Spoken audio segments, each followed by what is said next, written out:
Hi everyone, this is Mihai. Once again, another video containing an experiential practical tool, exercise, alarm clock for awakening, for healing, for processing our subconscious.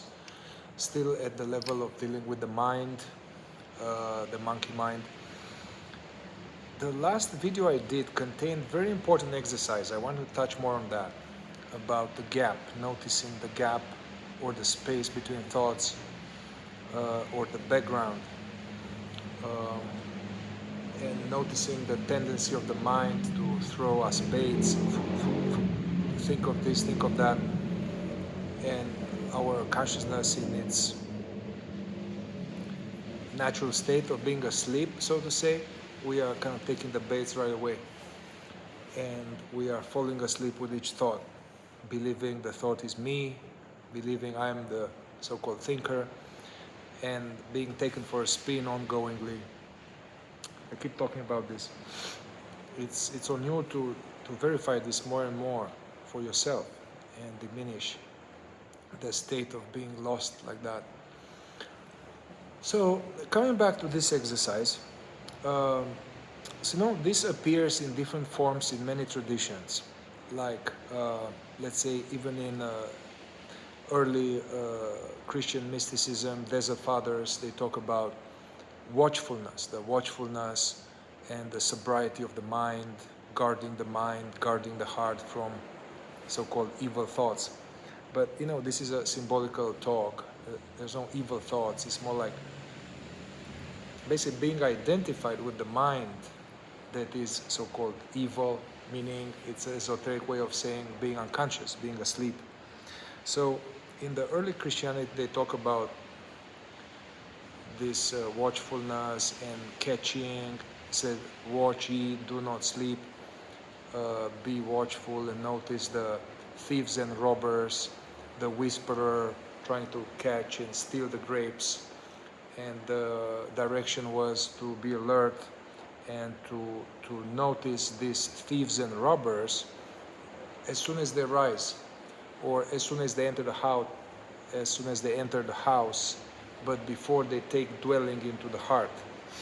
You can see how this talks about different stages of the process of being identified with the mind, and not just with any mind, but let's say with this kind of deficiency story, unworthiness, being unlovable, all of this, the usual classical tapes we are spinning.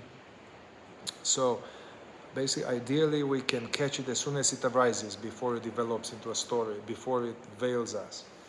That will be the best case scenario. Second case scenario, we catch it as it already took us, but we are still there a little bit, and then we can snap out of it. Or the last case is that we already been sucked into the story. We are spinning some programs, some pain body, milking some fresh juice, and then after some time, we are snapping out of it and then letting that thought go. So it appears in this early Christianity. It appears in Zen. In Zen, they were saying, I think Dogen was talking about, as thought follows thought, you should not cling to any of them. Suzuki Roshi was talking about meditation, this presence practice, that it is the state of being where we don't stick to anything. That's the purpose of our practice. So various traditions, they allude to this. The fourth way is very strong. Gurdjieff Uspensky work. They are talking about all of these thoughts and impulses and contradictory emotions and different parts playing out. These are all, they refer to them as the many eyes. The many eyes. Each thought, each feeling pretends to be me. It's an imposter. It takes the voice of the real life for a moment and takes as I and goes along. Another thought comes, can be opposed contradictory desire. It's another I. So in the fourth way, they were talking about being aware, staying present, and observing the many eyes coming and going, and not identify with them. We talked last time about catching these eyes that pretend to be me, and so not getting identified with as many eyes as possible. We talked about the exercise of counting how many thoughts we can not stick to. And once again, this is not to be done all day. This is more like a temporary exercise, like you go to a gym. All right, so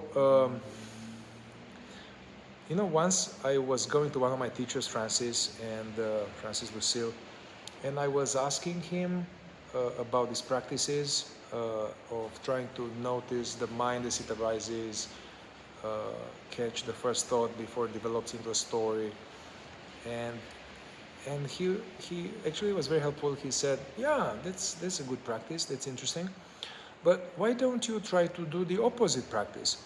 And then he shared with me the opposite practice would be, rather than catch the thought or the image, the impulse, as soon as it arises in awareness, to catch it then. The recommended practice that I want to suggest to you guys is to, okay, you are going about business or driving or walking down the street, and at some point you didn't catch how the thought came, you didn't catch it, the thought is here, or the imaginings, but suddenly I am becoming aware of it as I am in it, or as it is here. So the exercise was to just simply do nothing, but notice the fading away of thoughts. Not trying to get rid of it, notice how there's this thought here, image, memory. As I'm consciously waking up to it, notice the fading away of them. It's like a wave reaching the shore.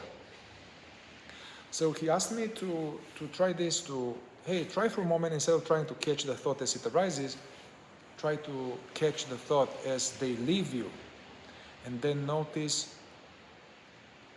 that which remains once the thought fades away.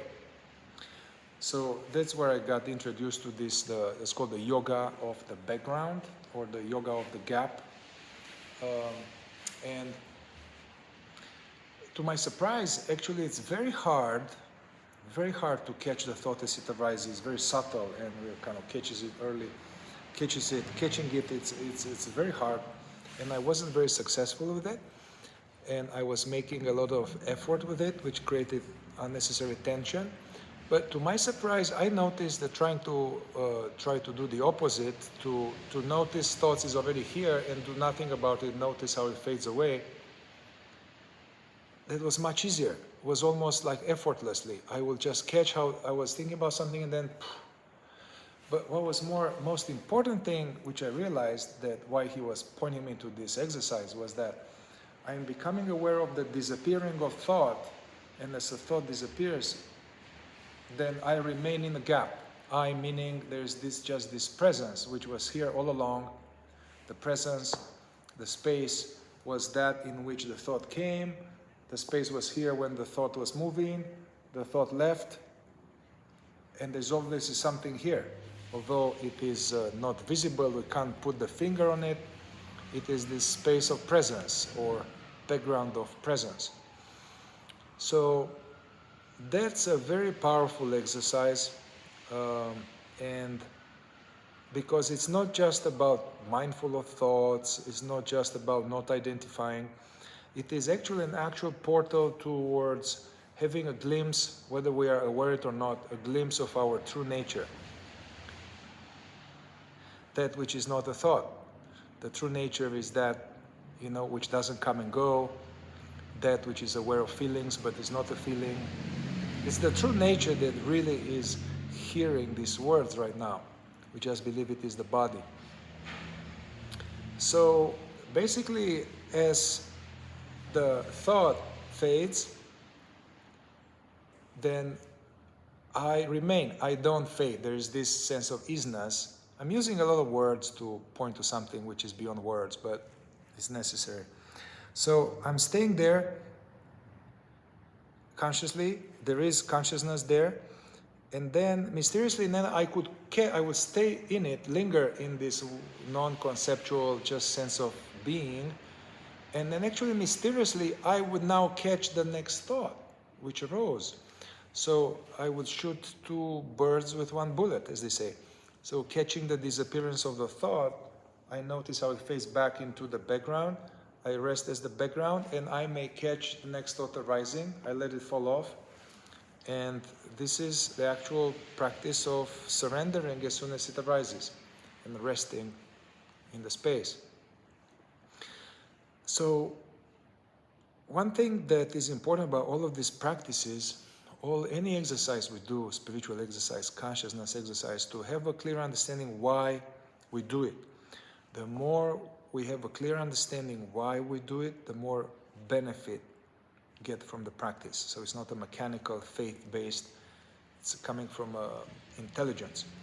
So one important metaphor I want to leave you with about this background or the gap, to better understand the importance, the significance of remaining as the gap consciously, is like that. Like imagine that you might imagine that one lives somewhere in England or somewhere where it's rainy all the time, so there are clouds all the time, and one has never seen a clear sky. And so if one has never seen a clear sky, one may believe that there is no sky.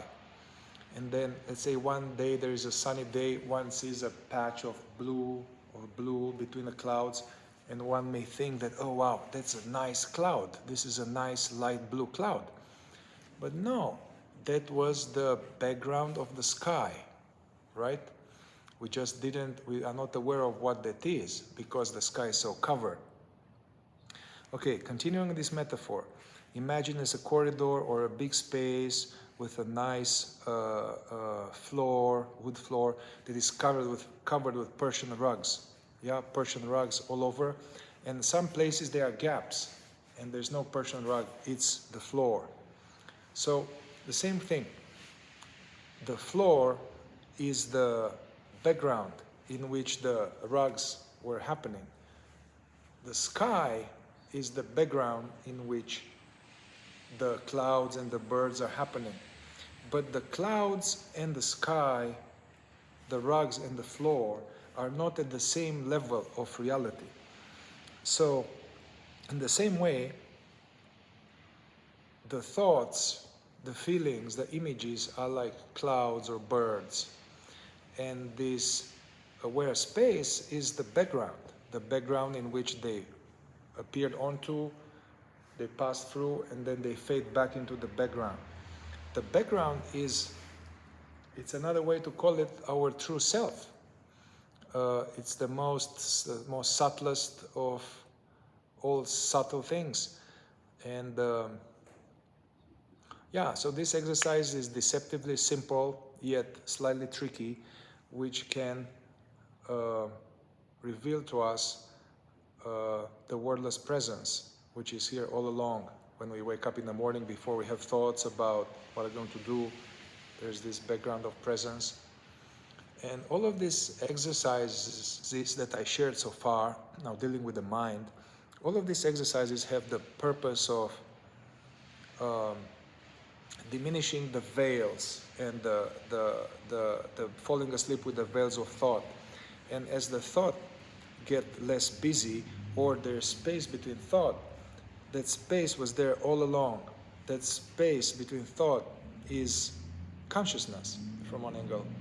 So I just wanted to leave you with these metaphors that will inspire you with this exercise, and remember, the secret sauce is to practice, and you cannot really practice unless you are really interested. So all of this, they come from love, like love or curiosity, love towards the truth, love towards what we are, love towards evolution. So that's the engine that drives the whole bus. All right, feel free to write to me any topic of interest or any comment or any feedback on how this works with these exercises. All right, ciao. See you for the next one.